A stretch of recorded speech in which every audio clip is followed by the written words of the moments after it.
derecho procesal constitucional. Vamos a tener a bien estar conversando en esta misma sesión acerca de lo referente a la Corte de Constitucionalidad. Así es pues de que vamos en este instante a hacer lo posible ya para darles a ustedes proyectada nuestra pequeña presentación e ir disertando acerca del tema.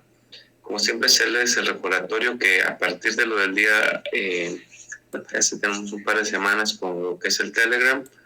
Cuando falten unos 20, 15 minutos antes del final, vamos a terminar la sesión.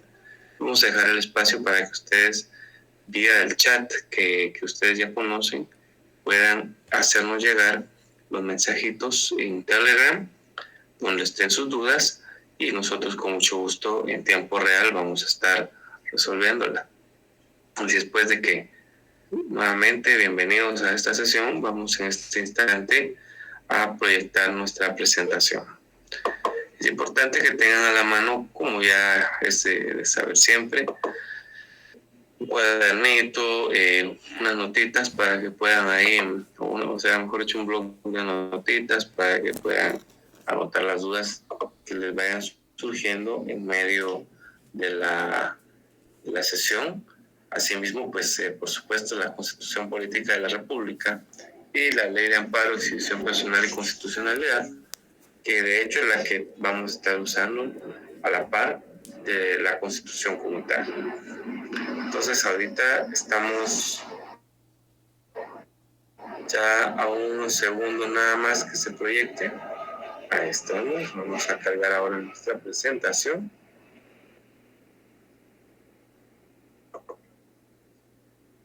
Esto demora unos segundos nada más.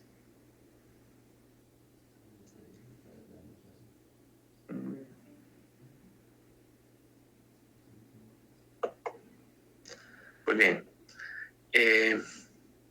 ahí estamos. Ahí lo pueden ver ustedes en ese instante ya proyectado. De Derecho Procesal Constitucional, Corte de Constitucionalidad. Vamos ya había alguno de ustedes me ha hecho preguntas, me ha hecho algunas consultitas acerca de lo que es la CC. Les hemos ido respondiendo. Hoy vamos allá a tocar el tema directamente.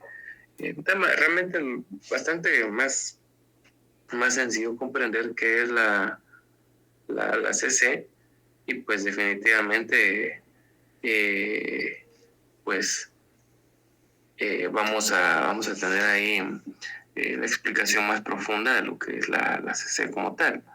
Entonces, partimos ahora hablando de lo que es nuestro objetivo, que es conocer la integración, cómo se designa la CC. Muy importante también, desde luego, entrar a detalle de lo que son sus funciones. Y también nosotros vamos a ver un poquito del antecedente histórico, que no es mucho decir, pero que efectivamente pues es más sencillo, ¿no? Bien, ahí tenemos ahora ya hablar de los antecedentes de la Corte de Constitucionalidad. Siempre es importante conocer de dónde surge algo, y ustedes siempre sean acuciosos en ese sentido. Entonces, vamos a decir que Corte de Constitucionalidad como tal, pues la que conocemos en 1985. Antes, desde la Guatemala bien independiente, llamémosle así, que ha tenido, pues tenemos que platicar que desde 1823, cuando Guatemala ya es una república como tal, directamente independiente, no tuvo ninguna situación constitucional, no tuvo ningún tribunal que conociera al respecto. Así transcurrió más de un siglo y seguíamos como tal. No fue sino hasta 1965 cuando la Constitución Política de la República, de manera muy sutil, estamos hablando, imagínense, 1965, cuando ya se le otorgaba entonces a la Corte Suprema de Justicia la facultad de crear el Tribunal Extraordinario de la Corte de Constitucionalidad. Aquí pues colocamos muy de manera resumida, decía Corte Suprema de Justicia, pero en realidad fíjense que de los 12 magistrados, que en esa época era básicamente un número par, muy curioso, ¿no? De los 12 magistrados que integraron la Corte Suprema de Justicia, 4 de ellos pasaban a formar lo que era la Corte Constitucional, y por sorteo pues también se elegían a los demás que iban a formar la de la Corte, de la Sala de la Corte de Apelaciones, para hacer un total hecho de 12, imagínense. Tomaban, insisto, a 4 magistrados de la Corte Suprema de Justicia, y tenemos luego el dato de otros 8 magistrados de la Sala de la Corte de Apelaciones. Solo vamos a responder acá un mensajito. Perfecto. Que de parte de la universidad pues me están apoyando para ver si se está escuchando, si se está proyectando bien la sesión. Eso es también, insisto, para tenerlo mejor con ustedes. Pues ahorita justamente ya me lo dicen. Muy bien. Ya respondimos. Les decía entonces, tenemos esta circunstancia. 1965 fue la época. Así pasamos mucho tiempo, imagínense, básicamente 2 décadas con esta circunstancia en la cual podemos darnos cuenta que cuando surgía alguna situación, disculpen, vamos a decir de parte de la universidad, dispensen. Hola, buen día. Así es, a la orden.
Ahí estamos.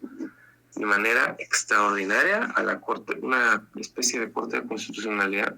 Era temporal, por supuesto, no era que todo el tiempo se estuviera conociendo, y básicamente pues no existía para esa época todavía ni siquiera un entorno de estar planteando inconstitucionalidades o amparos en única instancia, todo eso concerniente muy específico a lo que principalmente hace la CC.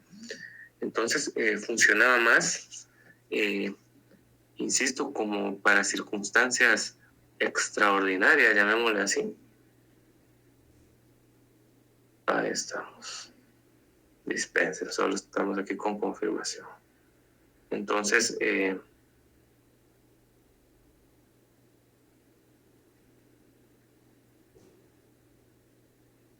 muy bien, aquí estamos refiriendo que lo importante es que no me vea yo, pero sí la presentación. Entonces, ahí siguen ustedes escuchando mi voz. Decíamos, llega entonces Guatemala, insisto, en una época muy complicada del país. Era una situación bien difícil, en la cual teníamos un conflicto armado interno. Sucedía pues de cualquier tipo de transgresión, gobiernos dictatoriales, militares, que gobernaron a nuestro país, y muchas veces, insisto, muchos de ellos ni siquiera eran electos, sino entraban usurpando a su colega militar y a través de golpes militares, o sea, de Estado, y con ello pues rompían el orden institucional.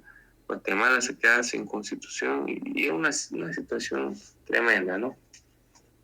Llegamos así a 1985, cuando justamente otro militar, curiosamente, Oscar Mejía Víctores, le da golpe de Estado al exmilitar Ríos Montt, que tenía un gobierno de facto.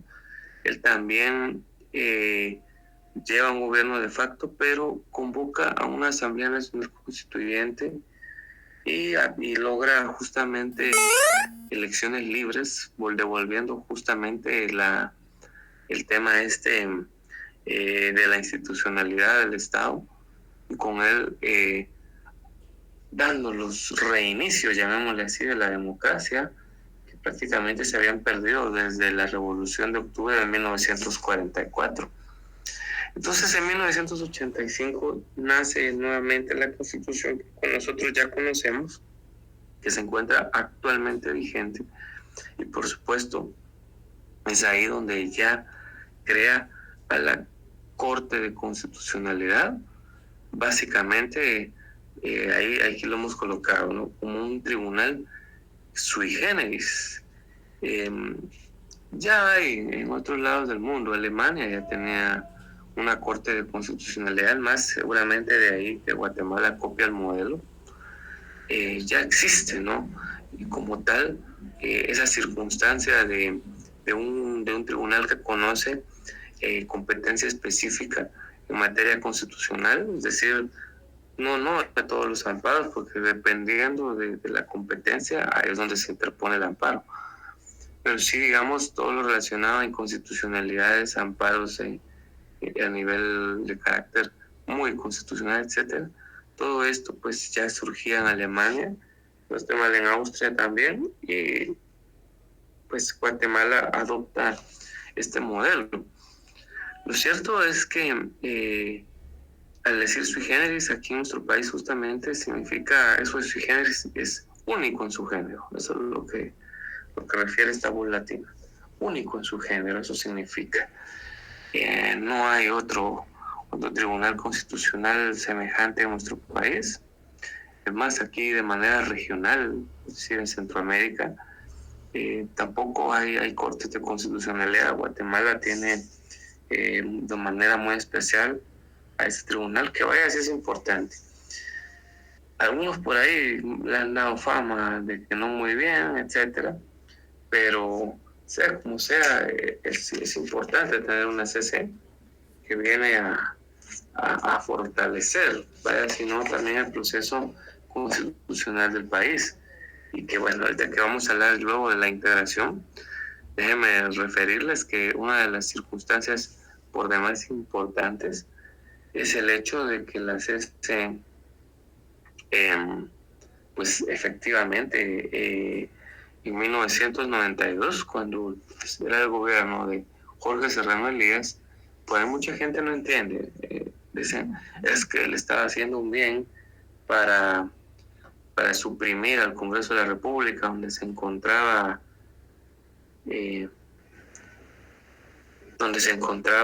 efectivamente, ahí estamos. Perdón, estamos siempre ahí con el monitoreo de parte de la universidad. Entonces les decía,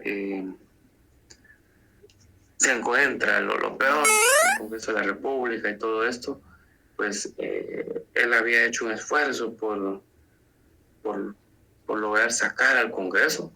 Simple y sencillamente eso era algo inconstitucional bajo todos los ojos, era algo absolutamente tremendo, ¿no? Porque no puede ser, sencillamente, la Constitución Política de la República establece que existe independencia entre los organismos del Estado y no solo eso hace Serrano Elías de suprimir al Congreso de la República, sino que también lo hace a la Corte Suprema de Justicia. Por si no lo recuerdan también esas personas, también hubo una gran censura a los medios de comunicación.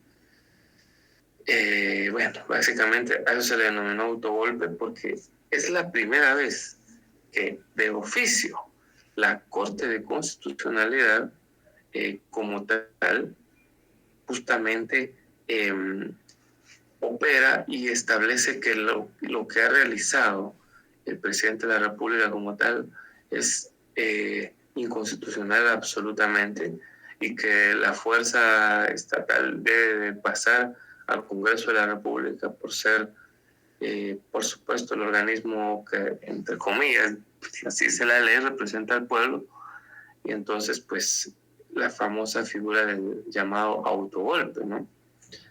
¿Qué pensaba Serrano Elías? Pues eso ya será tema de otra situación. Lo que sí sabemos que fue, por supuesto, en materia legal, eso sí fue una salvajada, pues porque realmente algo que no se podía realizar. Bien, ¿cómo se integra la Corte de Constitucionalidad? Va a ser un total de 10 magistrados, 5 titulares, que son los que conocen por mayoría siempre, y igual número de suplentes. ¿Por qué hay suplentes? La respuesta será muy simple. Ocurre que ya vamos a ver cómo se designa. A veces hay magistrados que han conocido en otros momentos algunas situaciones por donde han estado funcionando o quien los haya nombrado. Entonces, esto se inhibe en conocer, y cuando alguno se inhibe o simple y sencillamente prácticamente como que si hubiese sido recusado, pues se presenta una excusa y todo esto, entonces el magistrado se retira y por sorteo, fíjense que eso el sorteo es bien interesante, luego les voy a contar cómo ocurre.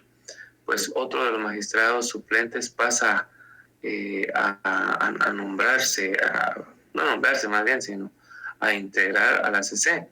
Aquí sí, ya a diferencia de 1965, donde era un gran problema que el tribunal fuera par, aquí pues ya hablamos de que siempre será a través de número impar, para que así pues se establezca el resultado de mayoría absoluta. Pues. Entonces, esa es la situación, que por qué 5.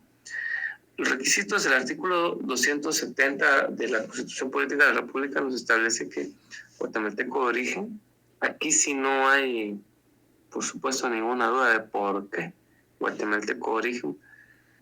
No hay tampoco lo que, como aquel otro ejemplo, de que si fuera un chino y si fuese un brasileño nacionalizado, aquí sí es de origen, la propia Carta Magna lo establece.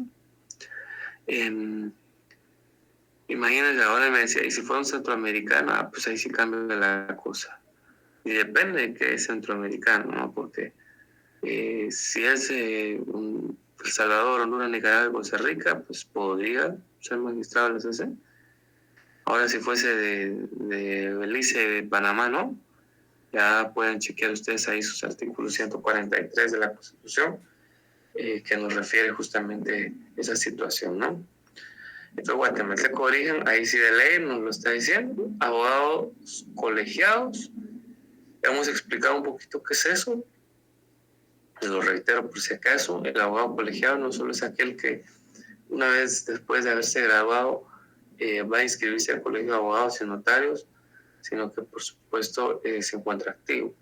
Entonces, en sus colegiaturas de reconocida honorabilidad, este es un tema un poquito amplio, ¿no? La reconocida honorabilidad, ¿cómo comprobarla?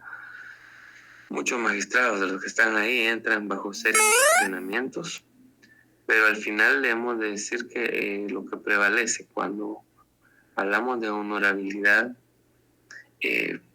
por supuesto, es directamente a lo que la norma también refiere, a la evidencia, ¿no?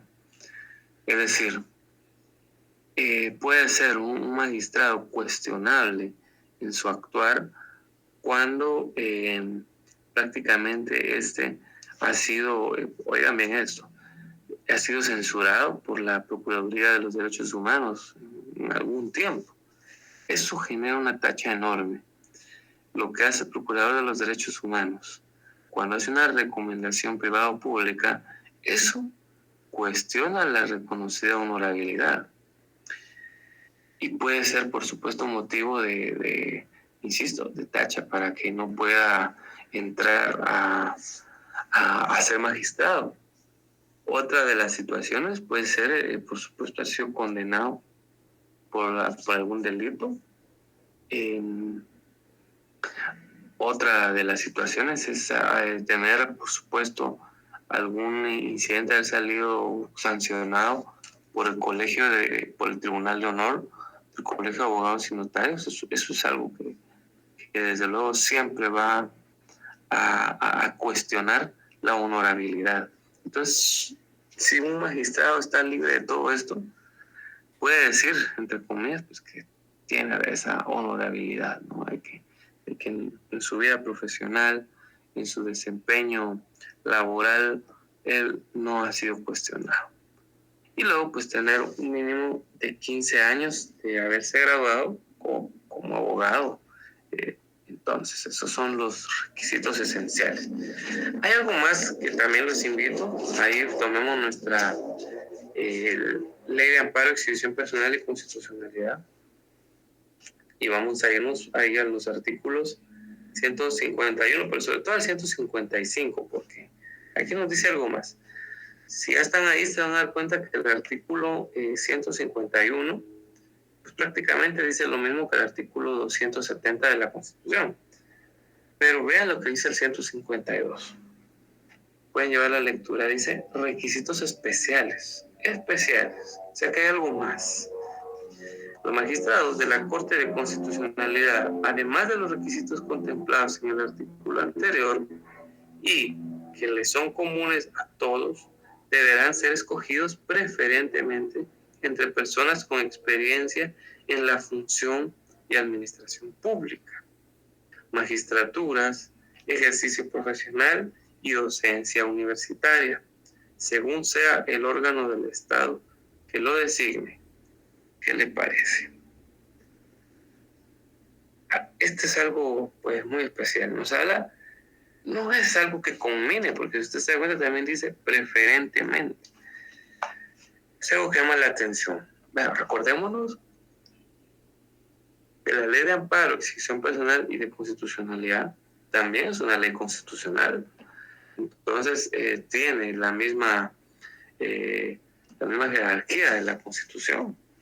Entonces, que ya refiera y que induzca a que debe ser alguien con preferencia en administración pública, ya de ahí nos está diciendo que haya desempeñado alguna función pública, que ha sido empleado o funcionario público prácticamente.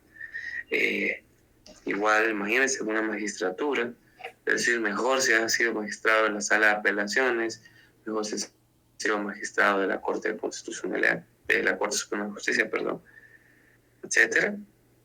Y algo que llama poderosamente la atención, cuando nos habla de docencia universitaria, pues Obviamente, la docencia universitaria, pues, quizá algunos de ustedes dirán, bueno, pero ¿por qué? Siempre es importante cuando nosotros estamos en medio de dicha situación, me contarles que pues estamos aprendiendo todo el tiempo también en la docencia, porque a través de la misma nosotros vamos conociendo y aspectos que a veces van surgiendo. Hay casos que aunque estén las leyes puestas, siempre son novedosos y justamente nosotros tenemos que ir poniéndole el empeño y verificándolos. Entonces, la docencia universitaria tiene mucho sentido, definitivamente, déjenme decirles. Entonces, esos son los requisitos y viendo pues cómo se integra la CC. Pasemos a la siguiente gráfica. ¿Cómo se designan estos magistrados? ¿Qué es de la designación? Bien, pues vamos a chequear esto. Los magistrados son designados de la siguiente forma. 5 magistrados, 5 cuerpos de designación. Uno de ellos, por supuesto, es la Corte Suprema de Justicia. Vamos a chequear un momentito la ley cómo lo hace. La Corte Suprema de Justicia tiene la potestad entonces de nombrar a un magistrado como tal. Aquí dice que lo hace justamente a través del Pleno, ¿sí? Nombra a un magistrado titular y también a un suplente. Déjenme decirles que la Corte Suprema de Justicia, pues, lo referente a la designación, ustedes lo van a encontrar también. Vámonos ahora a nuestra ley de amparo, exhibición personal y constitucionalidad. Perdón.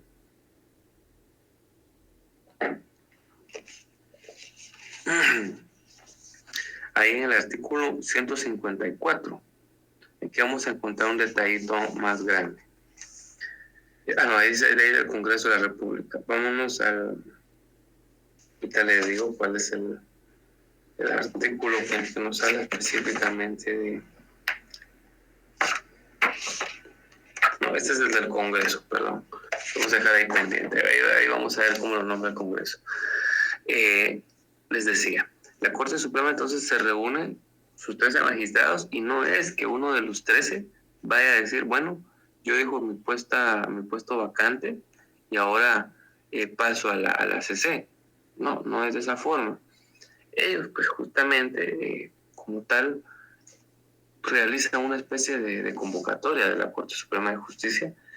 Casi siempre la Corte Suprema va a designar a un ex magistrado de la Corte Suprema de Justicia o incluso designan a quienes hayan sido magistrados de la Sala de la Corte de Apelaciones. Casi siempre lo hace de esa forma, insisto, la Corte Suprema de Justicia. Y es así pues como nombra al titular y al suplente. Luego, el Congreso de la República nombra al magistrado de la misma forma, ¿no? A su titular, a su suplente. Aquí nos dice, hoy sí, vámonos al artículo 154. Vean lo que dice. Designación de magistrados por la Corte Suprema de Justicia y por el Congreso de la República. Por eso dejé el artículo para ahorita, porque pues ahí nos habla de ambos, ¿no? Dice, la designación de magistrados y titulares y suplentes por del Pleno, está mal descrito mi ley, de la Corte Suprema de Justicia y por parte del Pleno del Congreso de la República se realizará mediante convocatoria expresa, por mayoría absoluta de votos y de conformidad con los procedimientos que determinen sus leyes internas. Era lo que les decía hace un instante. También el Congreso de la República pues, hace su convocatoria interna, como lo designa la ley del organismo legislativo. En esa convocatoria interna, pues cada uno de los diputados puede sugerir a quién puede ser magistrado. Empiezan justamente a reunirse. Cuando decimos pleno, pues bueno, la Corte de Constitucionalidad, sí o sí, la Corte Suprema de Justicia siempre tiene pleno. Ahí no tiene ningún problema, pues son nada más 13 los magistrados. El Congreso pues siempre tiene un problema con eso, pero de los 157 al final ya sabemos que con que se reúnan más de las 2/3 partes de los diputados, pues ya de quórum. Igual ellos por mayoría absoluta, es decir, que el quórum que exista, mitad más uno, son los que van a designar al magistrado como tal. Es decir, de los 106 diputados que tienen que haber, mitad más uno. Pues saquen ahí ustedes la calculadora y a mí me gusta ponerlo muy sencillo. Si fueran 101, mitad más uno, ya sabemos qué significa 51, ¿verdad? Porque es la mitad más uno. Igual sucede, Corte Suprema de Justicia, son 13, entonces tienen que votar un total de 7 para designar al magistrado, para constituir, por supuesto, lo que es mitad más uno. Es así, básicamente, como lo designa tanto el Congreso como la Corte Suprema de Justicia, a través de ese mecanismo. Luego tenemos al magistrado que es designado por la Presidencia de la República. Aquí el presidente lo que hace es que se reúne el Consejo de Ministros, es decir, los 14 ministros de Estado, junto con el presidente. Aquí pues ustedes dirán, bueno, aquí sí hay un número par. Igual el presidente es el que rompe la paridad y caemos a tener un número impar. Y aún cuando antes teníamos 13 ministerios, antes de que existiera este otro ministerio, pues que hasta ahora está siendo más o menos útil, como es el Ministerio de Desarrollo Social. Ese es un comentario muy personal. Este ministerio, antes eran 13, con el presidente eran 14, pero igual el presidente siempre ha tenido el voto de más uno. Entonces, bajo esta designación, ellos se reúnen y empiezan a postular, ¿no? Insisto, el presidente tiene el voto de siempre más uno, por si hubiera alguna pugna, es decir, que vale 2 en un momento determinado el voto del presidente. Entonces, queda firmada como tal el acuerdo gubernativo que establece quién será el designado a ser magistrado de la Corte de Constitucionalidad. Al final firma el presidente y es refrendado siempre por el último que refrenda, y es el que le da el plus a la firma del presidente de la República, siempre es y será el ministro de Gobernación. Luego tenemos a un magistrado designado por el Consejo Superior de la Universidad de San Carlos de Guatemala. Aquí sí siempre llama poderosamente la atención. Hay quienes quizá ahorita se preguntarán ustedes, bueno, pero ¿por qué la Universidad de San Carlos de Guatemala? Bien, y no de las universidades privadas, ¿verdad? Pareciera como que fuera algo discriminativo, pareciera como que por ahí los magistrados en el artículo 270 de la Constitución, en el 150 de la Ley de Amparo, Decisión Personal y Constitucionalidad, pues violentaron algo. Pero sucede realmente que lo que ocurre es que en su tiempo la Universidad de San Carlos de Guatemala peleó mucho por el pueblo de Guatemala, salía siempre en defensa de la nación y bueno, muchos de sus intelectuales, tanto catedráticos como estudiantes universitarios, pues sinceramente pues sí ofrendaron su vida por sus ideales, por defensa del país, etcétera. Entonces, para el año 1985, la USAC era vista todavía como el paladín del pueblo. Bajo esa circunstancia, pues dijeron, démosle el espacio al Consejo Superior Universitario de la USAC. Voy a decirles muy brevemente cómo se compone ese Consejo Superior Universitario. Lo preside el rector magnífico, los decanos de cada una de las facultades que componen la USAC, un representante por cada una de las facultades, que es un representante docente de cada una de las facultades también, y un representante por cada una de las estudiantil de cada una de las facultades también. Eso es el Consejo Superior Universitario de la USAC. Ellos de la misma manera se reúnen y designarán al magistrado de la CC. Por supuesto que siempre va a ser al final de cuentas un personaje que haya sido docente de la Facultad de Derecho, por supuesto, porque ya sabemos que para ser magistrado de la Corte Constitucional pues hay que ser abogado, ¿no? Entonces la Facultad de Derecho tiene mucha preeminencia en ese sentido, porque es la que principalmente postula a la mayoría de los funcionarios que por ley puede realizar el Consejo Superior Universitario de la USAC. Entonces así es como designan ellos a su titular y a su suplente. Decía que hubo un poquito de cuestionamiento porque un tiempo atrás se escuchaban muchas cosas allá en USAC, que hubo un decano que pues, por ahí recibió dinero para estar postulando gente, tremendo. Esperemos un día que ya no esté esto.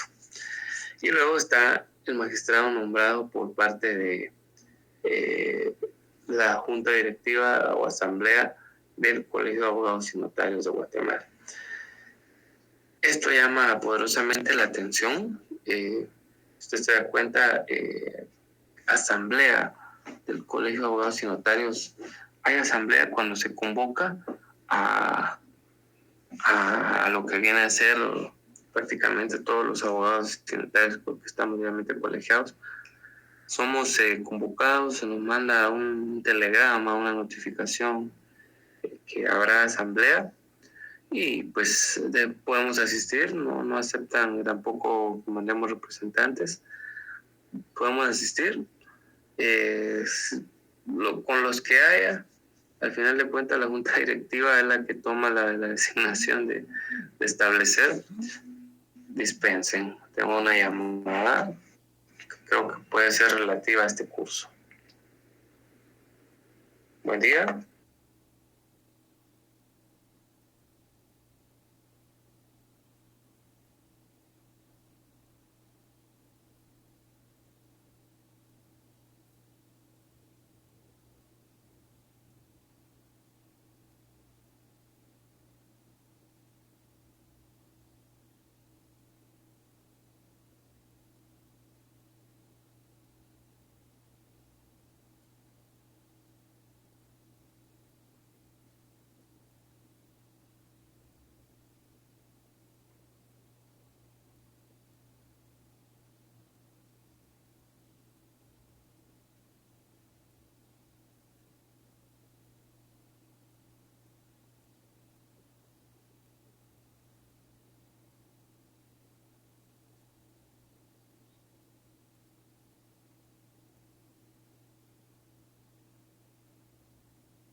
Bien, disculpen.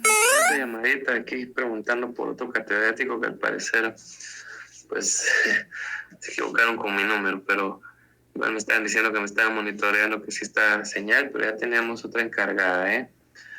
De repente, pues, ahí hubo una confusión. Bien, entonces, volviendo a la temática, les estaba diciendo que tenemos a la Asamblea del Colegio de Abogados y Notarios que nombra como tal a sus titulares, a sus suplentes. De esa manera, insisto, normalmente pues junta directiva quienes van a hacer la postulación, aunque en teoría cualquiera de nosotros, abogados y notarios, que tengamos estos requisitos, podemos llevar nuestra documentación y postular, ¿no?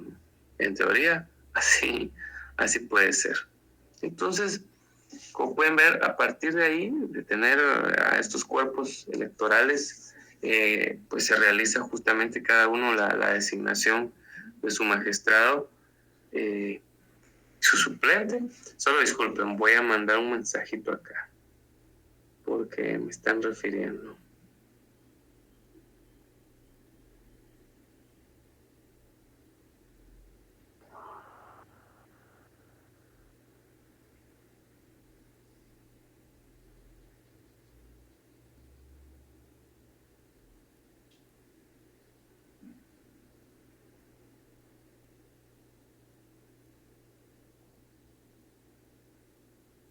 Ahorita vuelvo, aquí estoy.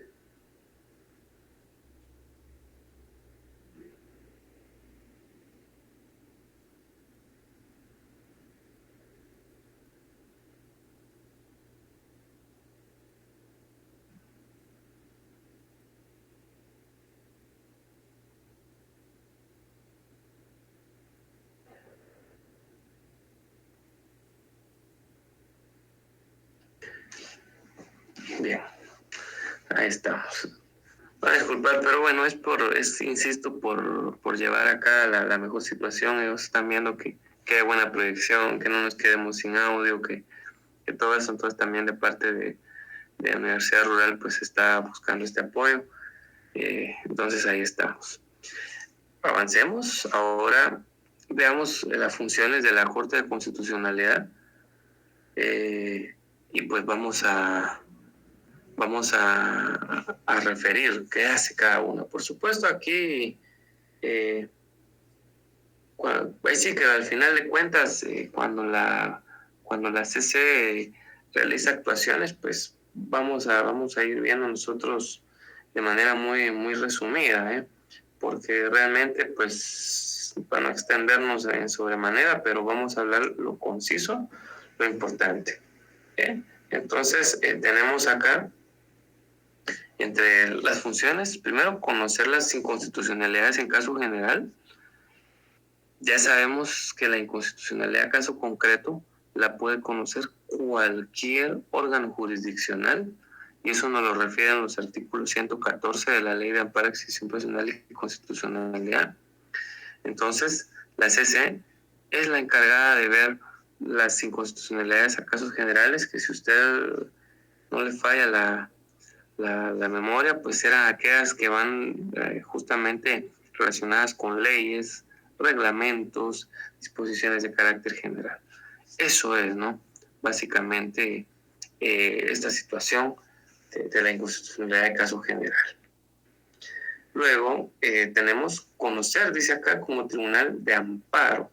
Así es, acciones en contra del Congreso de la República, la Corte Suprema de Justicia, el presidente y vicepresidente de la República. Esto lo podemos chequear nosotros en el artículo 11 de la Ley de Amparo. Ustedes pueden viajar para allá. Ahí lo dice, ¿no? Dice, competencia de la Corte de Constitucionalidad corresponde a la Corte de Constitucionalidad, no será en única instancia, en calidad de tribunal extraordinario de amparo, en los amparos interpuestos en contra de, y ahí nos vuelve a mencionar Congreso de la República, Corte Suprema de Justicia, presidente y vicepresidente de la República. ¿Qué le parece? Quizá uno de ustedes dirá, pero ¿cómo puede ser eso? Bueno, sencillamente, imaginémonos que el Congreso de la República esté realizando un acto contrario a la Constitución en única instancia, sin necesidad de nada. Se puede plantear una acción de amparo contra el Congreso por las acciones que estén realizando. Por ahí recuerdo que en una ocasión quería el Congreso de la República disolver a la Corte de Constitucionalidad. Eso, de hecho, ya es inconstitucional. Imagínense. Igual, en situación que quisiera estar haciendo la Corte Suprema de Justicia, presidente y vicepresidente. O sea, incluso, imagínense, con el hecho de que ya, imaginémonos, el presidente quisiera coartar el derecho a la manifestación. Claro, ahorita no lo podemos hacer por razones obvias. Está rigiendo otra ley constitucional, que es la Ley de Orden Público. que faculta al presidente que pueda, en este caso, pues por la seguridad del bien común, suprimir este derecho de manifestación, algo opuesto a lo que ha hecho Brasil, y por eso hay una serie de gente ahí enferma y muriéndose en miles, ¿no? Pero bueno, perdón, otro tema, ¿no? Entonces se decía, puede interponerse al amparo si el presidente está coartando derechos que no le competen. Insisto, algo distinto cuando está vigente la ley de orden público, que también es de carácter constitucional. Luego, conocer, aquí sí, en el numeral tercero nos habla de todas las apelaciones de acción de amparo. Todas, damas y caballeros, las va a conocer la Corte de Constitucionalidad. ¿Cómo así? Les voy a poner un ejemplo. Vayámonos al artículo 12. La Corte Suprema de Justicia también conoce de amparos, dice el inciso A, el primero, cuando son planteados en contra del Tribunal Supremo Electoral. Imaginémonos que el Tribunal Supremo Electoral, estamos en elecciones, porque primero el Tribunal Supremo Electoral debería ser un tribunal extraordinario, no permanente, porque realmente pues elecciones solo hay cada tiempo, ¿no? Pues bueno, está el Tribunal Electoral ahorita diciendo que va a convocar elecciones sin ningún sentido para elegir a un alcalde allá en San Pedro Jocopilas. Bueno, entonces eso prácticamente es contrario a la Constitución. Puede venir pues un ciudadano porque el amparo, sabemos que si no tenemos legitimación activa prácticamente cualquiera, ¿no? Y se lo interpone ahorita al Tribunal Supremo Electoral. El Tribunal Supremo Electoral es entonces, es mejor dicho, el que realiza esta acción en contra de la Constitución, y es posible que sea de un amparo. Entonces la Corte Suprema de Justicia empieza a conocer, tal y como dice el artículo 12. Imagínense que la Corte Suprema de Justicia declara, bueno, no vamos a ponerle polémica, declara el amparo con lugar. Pero el Tribunal Supremo Electoral no está de acuerdo. Entonces interpone el recurso de apelación. Bueno, lo puede interponer directamente ante la CC o ante la propia Corte Suprema de Justicia. Es así como ocurre. Igual caso, vamos al artículo 13, imaginándolo ahí donde dice competencia de la Sala de la Corte de Apelaciones. En el inciso A dice viceministros de Estado y directores generales. Igual, imaginémonos que un viceministro esté realizando actos ahorita contrarios a la Constitución política, está discriminando al personal que tiene a su cargo, y su discriminación es flagrante. Hasta saca una disposición legal en la que dice que ningún hombre pasará a formar parte de su equipo de trabajo. ¿Por qué les digo que esto es inconstitucional? ¿Por qué mencioné hombre? Bueno, sucede que ya sabemos que el tema de ustedes, las damas, pues está muy visto muy bien por el derecho internacional y todo, y se incluyen mujeres en todo. Entonces es mucho más susceptible, pero a veces pasa más desapercibida la discriminación contra nuestro género, y no me estoy haciendo víctima ni nada. Pero imaginamos que la disposición de la señora viceministra pues sea esa, pues resulta que es inconstitucional, ¿no? Entonces, igual, el amparo lo conoce la Sala de la Corte de Apelaciones, pero la eventual apelación siempre va a ser la Corte de Constitucionalidad. Termino para este repetitivo, digamos, bueno, ya me quedó claro, vuelvo a dar otro ejemplo, ahora con lo que nos establece el artículo 14. Vea lo que dice el artículo 14. El inciso B, me voy al inciso B porque hace unos días un colega me hacía una consulta que compartíamos, ¿verdad? A veces entre colegas lo hacemos. Yo trabajé mucho el tema de amparos en una institución del Estado donde trabajé hace unos años. Entonces veíamos el artículo 14, ¿no? Los jueces menores. ¿Quiénes son los jueces menores? Los jueces de paz. Veíamos que un juez de paz está profiriendo ahorita una resolución que también puede ser redarguida de inconstitucionalidad. Entonces se le interpone el amparo. Y ahora conoce, como dice el artículo 14, un juzgado de primera instancia. El juzgado de primera instancia es el que está llevando como tal el procedimiento, y luego pues declara con lugar el amparo. Si el juez menor, es decir, el juez de paz, dijera, yo no estoy de acuerdo, pues va y él puede interponer su apelación, ya sea ante el propio juez de primera instancia o directamente a la Corte de Constitucionalidad. Entonces, todo esto, ¿no? Es lo que teníamos que profundizar, de lo que dice el numeral tercero, de esas situaciones importantes que son las impugnaciones de acciones de amparo. Luego, el numeral cuarto nos habla de conocer impugnaciones a leyes objetadas como inconstitucionales. Perdón. Esto está un poquito como lo que es similar al tema de la inconstitucionalidad en caso general.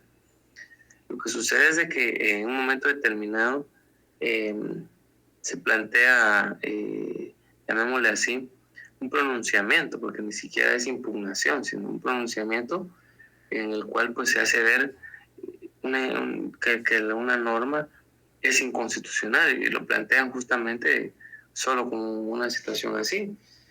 Ese pronunciamiento también lo conoce la Corte de Constitucionalidad.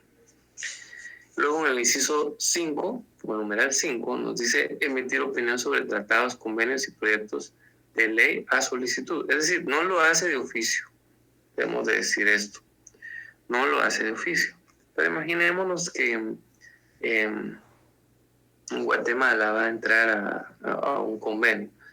Debo decir que en nuestro país, lamentablemente, todos los convenios internacionales que hay los firma. ¿Por qué? Dirán ustedes, por la gran presión que le hacen al país. Siempre el chantaje de que lo firma o le quitamos la ayuda. Pero Guatemala firma todos los tratados internacionales que existen, incluso el más ridículo que siempre hemos firmado es el de no construcción o de armas de destrucción masiva, es decir, solo tenemos la tecnología para crear armas nucleares, ¿no? ni armas biológicas como es este coronavirus, ni nada de eso, pero firmamos ese tratado. El caso es de que si Guatemala estuviera ahorita tratando el presidente de decir un tratado y que sea contrario a la Constitución como tal, podría venirse y alguien solicitarle a la CC que emita su opinión, y la CC se va a pronunciar, porque lo puede hacer también, esa es una de sus competencias. Numeral sexto dice conocer y resolver conflictos en jurisdicción constitucional. Fíjese que, déjenme contarle, cuando justamente trabajaba yo para esta entidad, no sucedía. Yo trabajaba bajo una dirección general. Muchas veces, voy a ser directo, trabajé para la Policía Nacional Civil en la asesoría jurídica, y justamente muchos interponían la acción de amparo ante un juzgado de primera instancia en contra del director general de PNC, porque dice el artículo 14, inciso C, que los que deben de conocer, en contra de los jefes y demás empleados de policía, son los juzgados, los jueces de primera instancia. Entonces nosotros siempre le hacíamos ver al juez de primera instancia que se debía de inhibir por el principio que establece la ley de competencia. Como tal, el artículo 13 les hacía yo ver siempre a los jueces de primera instancia que decía el artículo 13, inciso A, que es competencia de la Sala de la Corte de Apelaciones conocer en calidad a los viceministros de Estado y amparos en contra de los directores generales. Obviamente, el director general de la Policía Nacional Civil es eso, es director general. Su nombramiento dice director general, no es jefe de. Entonces nosotros siempre le decíamos a los jueces, no siempre, porque hay quienes sabían interponer su amparo. Ahora usted que es estudiante, pues sépalo cómo debe interponer su amparo, no a un juzgado de primera instancia, sino si es en contra de un director general, va siempre a la sala de la Corte de Apelaciones. Entonces nosotros le decíamos que se inhibiera, y muchas veces los juzgados, o mejor dicho, los jueces de primera instancia eran reacios. Y no, entonces nosotros ya decíamos, solicite opinión como tal a la CC, o si no nosotros lo haremos, porque efectivamente aquí tenemos conflicto de jurisdicción constitucional y eso pues demoraba más las cosas, demoraba el amparo porque mandaba entonces juzgado de primera instancia la consulta a la CC y al cabo de una o dos semanas la CC le mandaba a contestar que conforme a lo que establece el artículo 13 el auto acordado 1/2013, que ese ya no se me olvidó, entonces era el artículo 4 o 5 el que establecía justamente ese tema de competencia, efectivamente el juez de primera instancia debía inhibirse y trasladar las actuaciones a una sala de la Corte de Apelaciones. Entonces terminaba haciendo eso el juez. Entonces ahí veíamos nosotros cómo efectivamente pues este numeral sexto de los conflictos de jurisdicción constitucional pues quedaba y era algo que ocurría por esta situación. Esto para que vean de que en teoría todos los jueces conocen las leyes, ¿no? Pero como se pueden dar cuenta en ese ejemplo nos decíamos nosotros, pues, ¿qué le pasa a este juez? Como que no ha leído mucho cosas constitucionales. Por eso decía el maestro Couture, ¿no? Que abogado que no lee es cada día menos abogado. Es importante por eso siempre estar leyendo, ¿no? Nuestra carrera es de eso. Bien, entonces en el numeral séptimo aparece otras competencias, compilar su propia doctrina en su gaceta jurisprudencial. La Gaceta de la CC es como un periódico, ¿no? que se tiene que estar poniendo en exhibición, llamémosle así, cada determinado tiempo. De hecho, cada 3 meses, dice la ley. Veamos ahí en su ley de amparo, exhibición personal y constitucionalidad. Ahí nos habla de esta Gaceta. Ahorita les digo en qué artículo la podemos ver.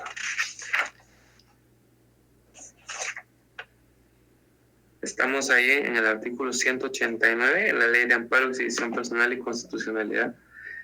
Nos dice, publicación trimestral de la Gaceta Jurisprudencial. Dice, la Corte de Constitucionalidad deberá publicar trimestralmente la Gaceta Jurisprudencial, en la cual se deberán insertar íntegramente todas las sentencias que dicten en materia de su competencia y las opiniones que le corresponde evacuar conforme a la ley. También se podrá incluir en la misma trabajos relacionados con los asuntos jurídicos de su competencia que estime dignos de su publicación. Ahí lo han visto ustedes, ¿no? Entonces, queda claro cómo se da este tema de la situación de su doctrina.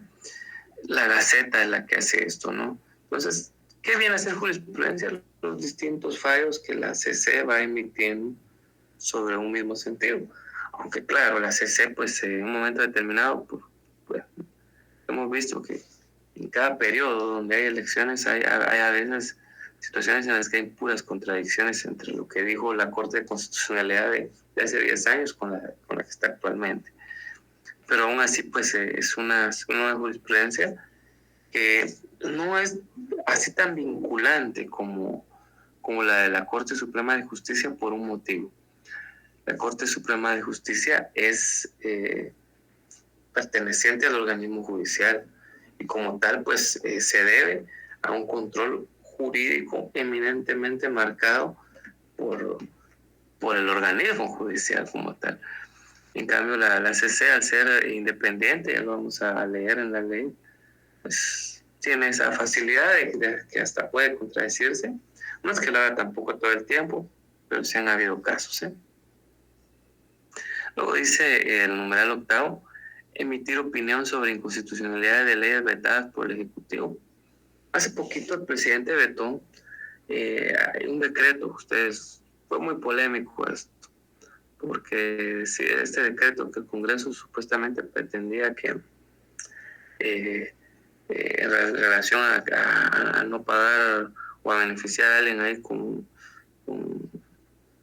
no cortar servicios eléctricos de internet y todo esto por 3 meses, era una de las situaciones, pero no estaba del todo claro, sinceramente sí tenía muchas falencias, Si ustedes pudieron verificar ahí, pues el decreto, entonces el presidente la veta. La CC puede emitir opinión en ese sentido y decir, pues mire, fíjese que a mí me parece esto y esto, puede hacer sin ningún problema. Eso es una de las situaciones, ¿no? Que como tal tiene este tribunal extraordinario. ¿Ah? Entonces, si ahí la vetó el Ejecutivo, un claro ejemplo, ahorita ustedes dirán, bueno, ¿yo opinó la CC? Hasta donde tengo entendido, no, porque nadie le solicitó opinión. No lo hace tampoco de oficio. Se la puede solicitar a alguien. Imagino si el Congreso le hubiera dicho a la CC, bueno, emita opinión, la CC pues seguramente lo hace. O mejor dicho, por ley lo tiene que hacer, porque una vez ya se la piden, pues tiene que realizarla, ¿no? Pero entonces ahí la CC pues se mantuvo fuera del contexto porque no se le pide opinión. Luego dice el numeral 9, actuar, opinar y dictaminar o conocer asuntos de su competencia establecidos en la Constitución. Es decir, en otro tipo de opiniones constitucionales, de amparos, de constitucionalidades a casos generales, a casos concretos, toda esa situación, la CC puede actuar. Esas son sus funciones como tal, llamémosle así las generales, ¿no? Las que ustedes han visto en el artículo 272 de la Constitución y 163 de la Ley de Amparo, Exhibición Personal y Constitucionalidad. Sin embargo, quiero que vayámonos ahora al artículo 164 de la Ley de Amparo, porque aquí hay algo más. Veamos, por favor, vayámonos ahí. 164, por favor. ¿Ya están ahí? Bueno, nos dice, otras funciones de la Corte de Constitucionalidad. Corresponde también a la Corte de Constitucionalidad, dice, dictaminar sobre la reforma a las leyes constitucionales previamente a su aprobación por parte del Congreso. Imaginemos que el Congreso de la República, bueno, recordemos primero cuáles son las leyes constitucionales, aunque a esta altura yo sé que ustedes ya lo saben muy bien, pero hagámoslo de manera de repaso. No solo la Constitución propiamente dicha, no solo es esta ley que estamos aquí a par, tenemos también la Ley de Orden Público, que de hecho la que está vigente y rigiendo, bueno, vigente ha estado desde hace rato, más bien, está rigiendo actualmente por el estado de excepción que vivimos, que es directamente el estado de calamidad pública.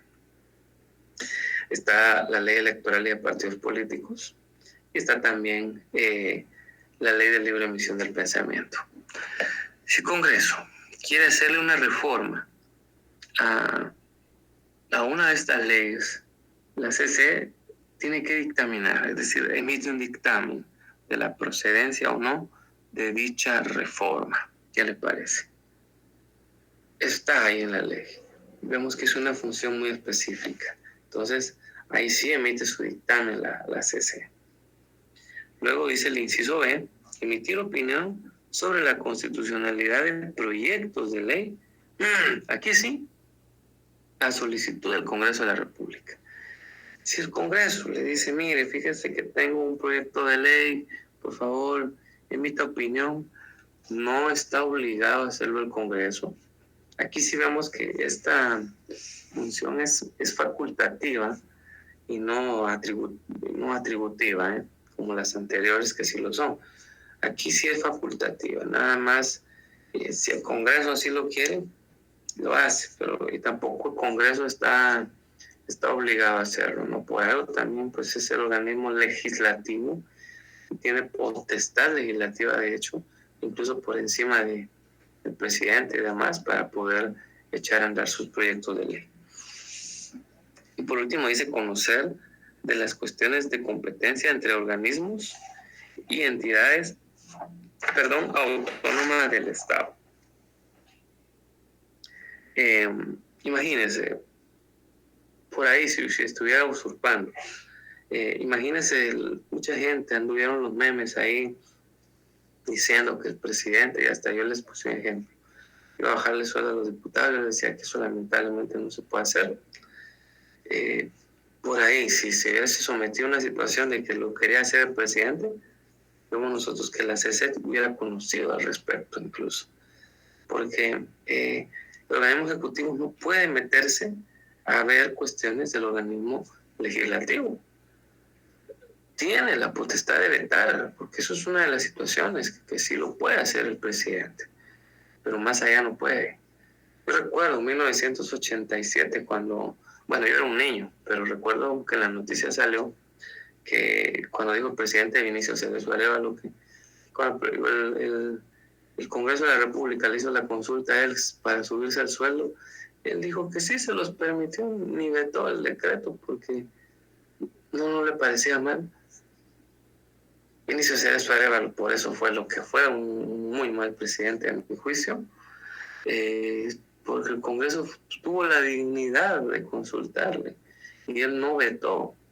Ahí pudo haber vetado hecho en un momento e impedir ahora los cuestionamientos que se han dado, pero bueno, es un ejemplo de lo real, lo que sucedió hace muchos años. Y cómo, pues, insisto, ahí la CC pudo haber entrado a conocer también de esa situación. Entonces, incluso tiene que ver con el tema de entidades autónomas.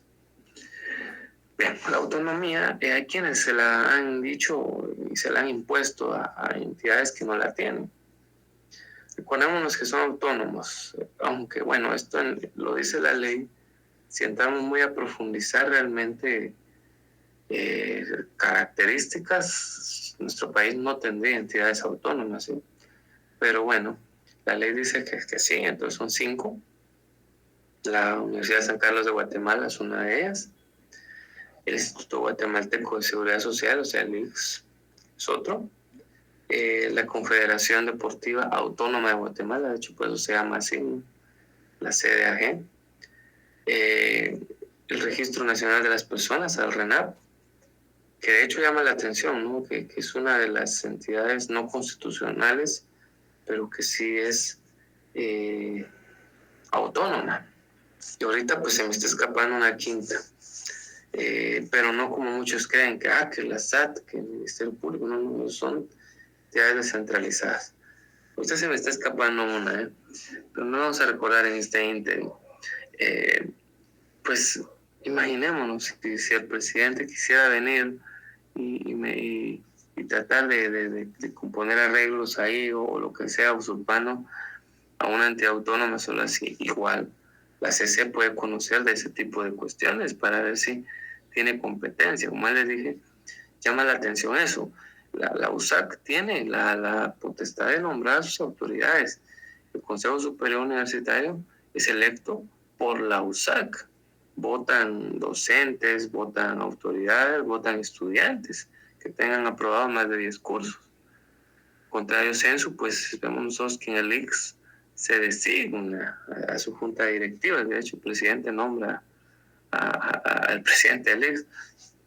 Son de las situaciones que nosotros vemos todo el tiempo, ¿no? Entonces, vemos ahí que también, si se llegara a dar algún tema, también la CC puede entrar a conocer ese tipo de situación. Antes de pasar a la ronda de preguntas, déjeme decirle algo más, porque varios me han hecho consultas en relación a quién depende la CC, qué le da ese plus a la CC, por qué la CC es así, es realmente un ente que está a la par de la Corte Suprema de Justicia o está por encima. Pues bien, vámonos a leer el artículo 149 de la Ley de Amparo, Inscripción Personal y Constitucionalidad. ¿Por qué le digo que leamos esto? Si se dan cuenta arriba dice capítulo 1 y nos habla de jurisdicción. Fíjese bien, dice función esencial de la Corte de Constitucionalidad. Ya vimos sus funciones, hasta las especiales, pero veamos lo que dice este artículo. La Corte de Constitucionalidad es un tribunal permanente. ¿Qué les he dicho? Anteriormente, en 1965, cuando se creaba una Corte de Constitucionalidad, era temporal. así como las asambleas nacionales constituyentes. Así era la CC en sus inicios, ¿no? Era un tribunal temporal. Entonces, definitivamente, pues ahora es permanente, no está, y de hecho, pues la verdad que hay bastante actividad en la CC, sinceramente. Nos dice ahí de jurisdicción privativa. Ya sabemos que jurisdicción es la investidura legal que el Estado confiere para administrar justicia. Privativa, es decir, exclusiva de una materia, ¿no? Por eso es que es privativa. ¿Y cuál es la materia? Constitucionalidad como tal, cuya función esencial es aquí está, defensa. Por eso en 1992, con aquel ejemplo que les di de Serrano Elías, que fue presidente, que ahora está en Panamá con muchos millones todavía de lo que se llevó de acá, efectivamente, pues este personaje irrumpe la constitucionalidad, y entonces ahí la CC actúa de oficio y emite aquella opinión en la cual pues hace ver que lo que hizo el presidente, a pesar de toda la censura que hay, es inconstitucional y que el Congreso de la República es el que deberá asumir el control. Así sucedió al final, sí, estuvo más o menos más de una semana, sin mucho, Jorge Serrano Elías con ese tipo de actividades, algo similar a lo que ustedes hace unos días oyeron con Nayib Bukele cuando solicitó al ejército, ¿no?, romper la institucionalidad y se dio la famosa insurrección. Bueno, aquí en Guatemala en esa época ocurrió algo similar. Y sigue diciendo la ley, actúa como tribunal colegiado. ¿Por qué colegiado? Porque toma sus decisiones de manera conjunta, no unipersonal como lo hace un juez de primera instancia. Básicamente es colegiado porque siempre actúa en conjunto. Un solo magistrado, por mucho que sea el presidente de la Corte de Constitucionalidad, no tiene esa preponderancia, ¿verdad? Entonces es una de las situaciones que llama poderosamente la atención. Sigue diciendo, con independencia de los demás organismos del Estado. Ahí está muy claro esto. Es independiente del organismo ejecutivo, del organismo legislativo, y aunque muchos dicen, pero ¿y el organismo judicial qué? Y el organismo judicial, ahí lo dice la ley, independiente. Y ejerce funciones específicas que le asigna la Constitución y esta ley. Ahí está. Clarito, ¿no? Clarito como el agua. Así es como está realmente investida la CC. Entre otros de los aspectos que es importante que nosotros conozcamos es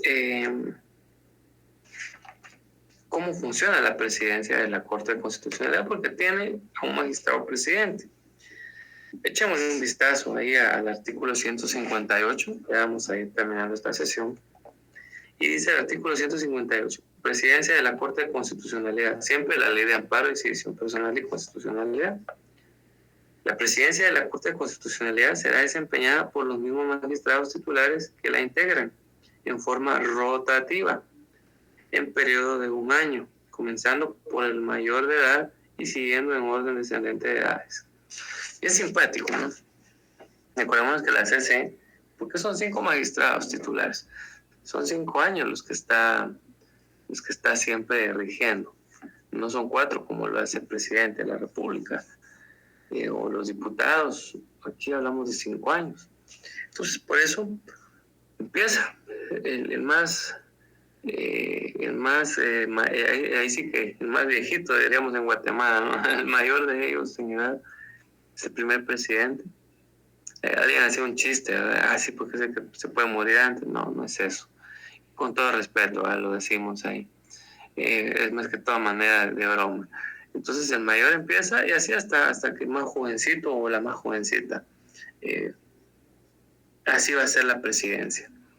Si tienen la misma edad, pues ahí es donde juegan los meses. Por eso es de que en derecho los días y meses siempre son importantes. Y si son de la misma fecha, hasta las horas van a venir a ser preponderantes para ver quién asume la presidencia, ¿verdad? Es así como se da. Veamos cómo se designa. Artículo 159 dice, en la primera sesión de que la Corte de Constitucionalidad celebre después de haber sido instalada, procederá a designar al presidente y a establecer el orden de los magistrados vocales conforme a su derecho a asunción a la presidencia. Sí, y así estarán los vocales, en el mismo orden de como ya lo hemos indicado, ¿no?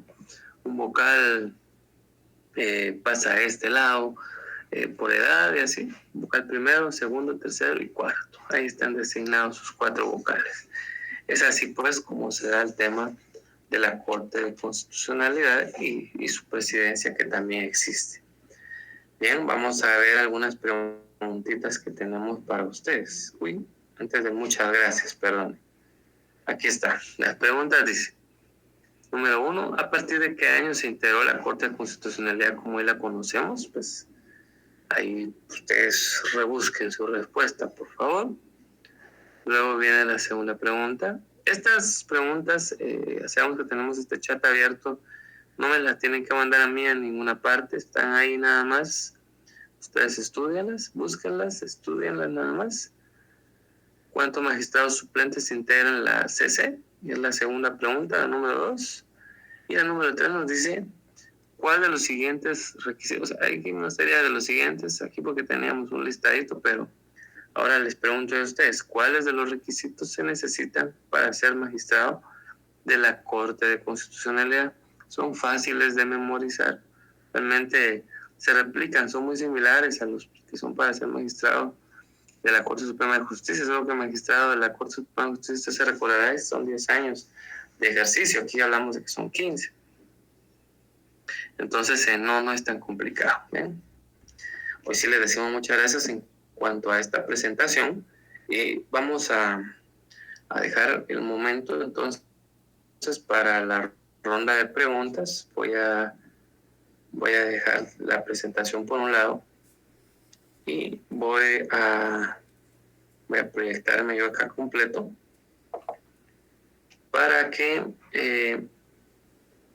por favor vía Telegram ustedes puedan lanzarme acá sus preguntas y yo con mucho gusto se las voy a estar respondiendo. Así que vamos a ver ahorita el Telegram. No sean tímidos, yo de hecho no voy a decir fulano de tal pregunta, no. Vamos a leer la pregunta nada más acá, que nos vayan planteando y la vamos a ir resolviendo en el tiempo real, ¿eh?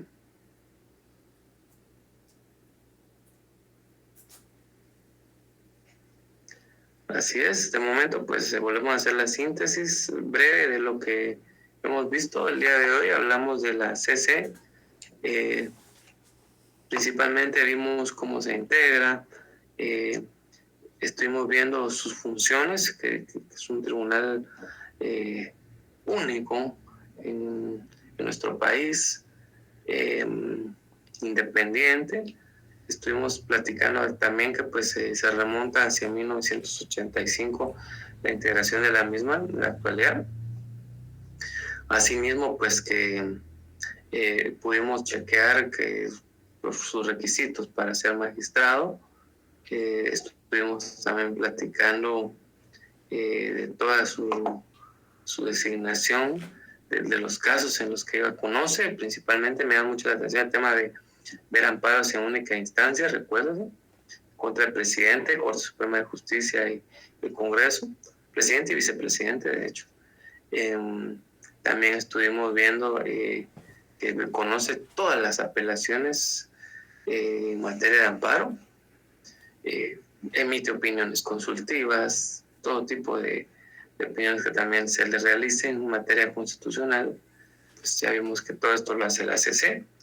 Hoy sí, ya tenemos preguntas. Dice acá una, puede opinar, pero puede intervenir en la publicación, publicación de esa ley vetada. Bueno, cuando el presidente veta.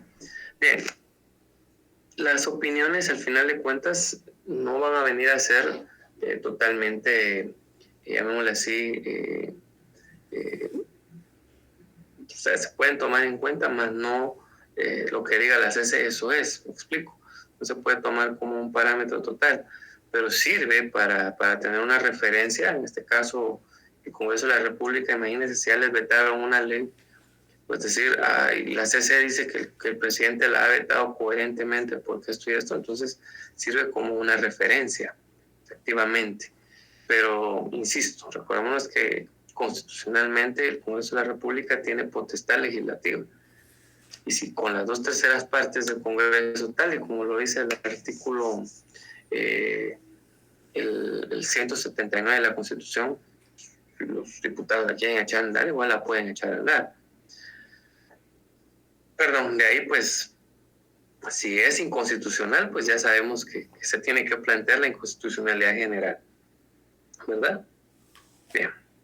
Luego dice acá, las municipalidades,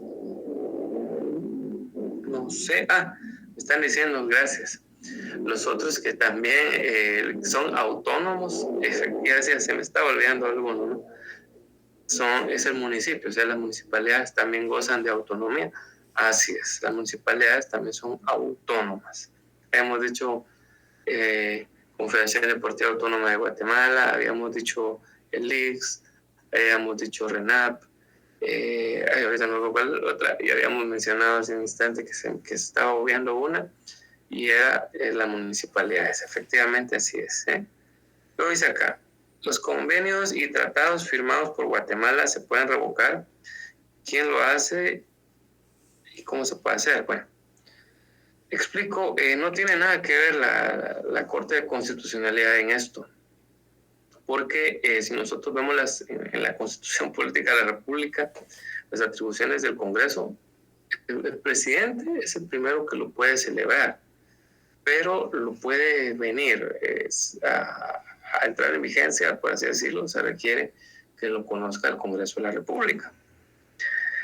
A menos que el tratado pues sea en materia muy política, pues ahí no entra el Congreso de la República a batear, pero cuando sí tiene una incidencia a nivel legislativa y a nivel de población de Guatemala, pues entra directamente el Congreso.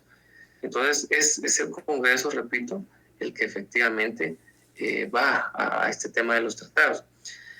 Luego aquí me dice que se puedan revocar los tratados. Sí, Guatemala puede, efectivamente, nadie está obligado a permanecer en ningún tratado internacional, y de hecho es una de las reglas del tratado, aparte de estar el famoso pacta sunt servanda, que se compromete a un tratado, lo debe cumplir. Pues sí, hay tratados que son así, pero hay otros que efectivamente los estados se pueden retirar, pero para ello pues no solo lo tiene que hacer el presidente, sino también a través del Congreso de la República. No es la CC. Luego aquí otra pregunta, dice, ¿la Corte de Constitucionalidad es la última instancia en cuanto a la apelación de un amparo? Bien, recordemos, no hablemos de instancias, porque instancias son otras cosas. El amparo no está instaurado como un recurso, por eso se los había platicado, ¿no? Son acciones, porque los recursos y todo este andamiaje procesal está enmarcado dentro de la norma, y como tal, pues se establece que hasta, pónganle en materia penal, el último recurso es casación. Después de casación ya no hay nada, pero puede interponerse un amparo, sí, pero no está dentro de la instancia propiamente dicha, sino que el amparo procede en cualquier violación a una norma de carácter constitucional. Entonces, el amparo no es instancia. Ahora, retomando el tema de la apelación de amparos, siempre será la CC. Ya hemos leído la ley donde nos establece que la Corte de Constitucionalidad será la que conocerá de todas y cada una de las impugnaciones o apelaciones que se le planteen en contra de amparos, ya sea que hayamos visto que lo conoció la Corte Suprema de Justicia, la Sala de Apelaciones, un juzgado de primera instancia, siempre va a conocer las apelaciones la Corte de Constitucionalidad. Luego preguntan acá, en el artículo 159, ¿a qué se refiere cuando establece que conforme a su derecho de asunción a la presidencia. Sí, es decir, conforme lo asume. Es decir, imaginémonos que mañana, el lunes, la CC va a entrar se va a integrar nueva Corte de Constitucionalidad, es decir, ese momento en el que asume, pues ahí le pusieron asunción, de repente no es la palabra correcta, porque asunción pues es otra cosa, pero cuando asume entonces la Corte de Constitucionalidad a partir del día lunes, entonces la primera acción que debe hacer es designar a su presidente y sus vocales. Es la primera acción, antes de que vinieron a plantear una acción de amparo. Antes desígnase a su presidente y a sus vocales. Vemos que lo hacen por edad. Entonces, esa asunción es ese día, ese primer día que ellos por ley van a entrar en vigencia, así como le pasa al Ejecutivo, que sabíamos que el 14 de enero iba a ser el día que se iba a asignar el nuevo presidente Alejandro Giammattei y los nuevos diputados, etc. Aunque muchos sí continuaron sus curules. Igual, ese día el presidente, por así decirlo, asumió. No fue asunto, porque una cosa es la asunción y otra es asumir. Ahí pues hubo un error en la ley, ¿no? Cuando plasmaron la palabra asunción. Entonces, esa es la situación a lo que se refiere. Luego me preguntan por acá, ¿por qué si el ICS es autónomo, el presidente de la República tiene que elegir al presidente de la Junta Directiva? Es que eso es lo que les decía, que es lo más irónico, ¿no? Eso es un fallo legal enorme. Y por eso es que Guatemala misma no tiene, si vamos a ver bien las características de lo que es directamente la autonomía, ninguna entidad es autónoma porque todas adolecen de algo. En este caso, el ICS, imagínense que el presidente nombre al presidente de la Junta Directiva del ICS, no tendría caso. Entonces, así lo establece la ley orgánica del Instituto Guatemalteco de Seguridad Social, que es el que crea su propia normativa. Así quedó plasmado, entonces el presidente de la República es el que lo designa. Lamentablemente fue así, ¿no? Luego me preguntan acá, ¿qué artículo dice cualquier tribunal podrá conocer en casos concretos? No es la clase, pero sé que eso lo leímos en el artículo 114 y 115 de la Ley de Amparo, Exhibición Personal y Constitucionalidad. Ahí nos habla de cuándo se conoce en caso concreto. Si usted se da cuenta, dice jerarquía, dice, o sea, tribunales de justicia observarán siempre el principio de que la Constitución prevalece sobre cualquier ley tratado internacional. Ahí lo dice el 114.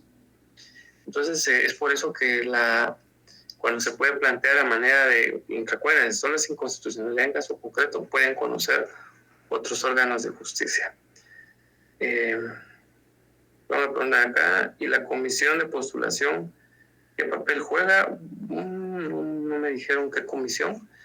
Pues o sea, más bien de cuáles. Seguramente la del Congreso de la República, porque es la que se integra como tal. El Congreso se nombra distintas comisiones, ¿no? Hay comisión de acuerdos de paz, hay comisión de la mujer, hay comisión de un montón. Entonces nombra una comisión de postulación. Esa es la que la nombra la presidencia del Congreso de la República, y a partir de ello, pues esa comisión es la que seguramente se va a encargar de ir conociendo expedientes de las personas que van a postular ellos para la CC. Luego me preguntan acá, el horario del examen, eso no lo sé, la verdad. Luego por esta vía se lo vamos a decir, eso sí no lo sé, ¿eh? En algún momento la Corte puede integrar con 7 magistrados, sí. La CC conoce con 7 magistrados cuando la misma ley lo designa, que así debe de ser. Ya vimos que para temas de inconstitucionalidad, caso general, es ahí donde se integra con 7 magistrados como tal. Siempre que la norma nos designe en qué casos, pues es así como lo va a hacer con 7 magistrados. El artículo mencionó con la Gaceta Jurisprudencial. Bueno, por tiempo les voy a decir que es uno de los últimos. Estamos ahí como por el 181. Ahí lo buscan, despacito, ya estamos con el tiempo. ¿Qué artículo es aquí? El artículo 188 establece que es independiente de los demás organismos. Sin embargo, en el segundo párrafo establece la independencia de economía correspondente a los ingresos del OJ, o sea, no es totalmente independiente. El ICLAS, no. Independiente es en cuanto a toma de decisiones. Obviamente los fondos de la CC tienen que salir de una parte, de algún lugar, pero es independiente de toma de decisiones de todo lo concerniente a la Corte Suprema de Justicia. No está supeditada a nadie, eso es lo que nos trata de decir la palabra independiente. Alguno que se ha entregado el examen, esto no lo puedo responder. Cuando se conoce la inconstitucionalidad en contra del Congreso de la República, el presidente y vicepresidente de la República, el número se integra de 7. ¿Por qué? Bueno, la norma así lo refiere. En segundo caso, porque efectivamente hablemos que son autoridades supremas, entonces se necesita de mayor quórum para conocer. Hay pregunta que no pude ingresar, eso sí lo desconozco, no sé por qué. Las preguntas, bien, las preguntas, todo esto ya estamos terminando, se les va a hacer llegar a ustedes dentro de un plazo no mayor a 48 horas. ¿Estamos? Entonces, pues ya no hay, ya estoy viendo que lo demás ya son preguntas del examen, que allá vamos a pedir instrucciones a la universidad y con mucho gusto pues vamos a ponerles vía Telegram, ya se cuenta este otro curso, así que ahí los estamos dejando, que tengan muy buen día, se cuidan.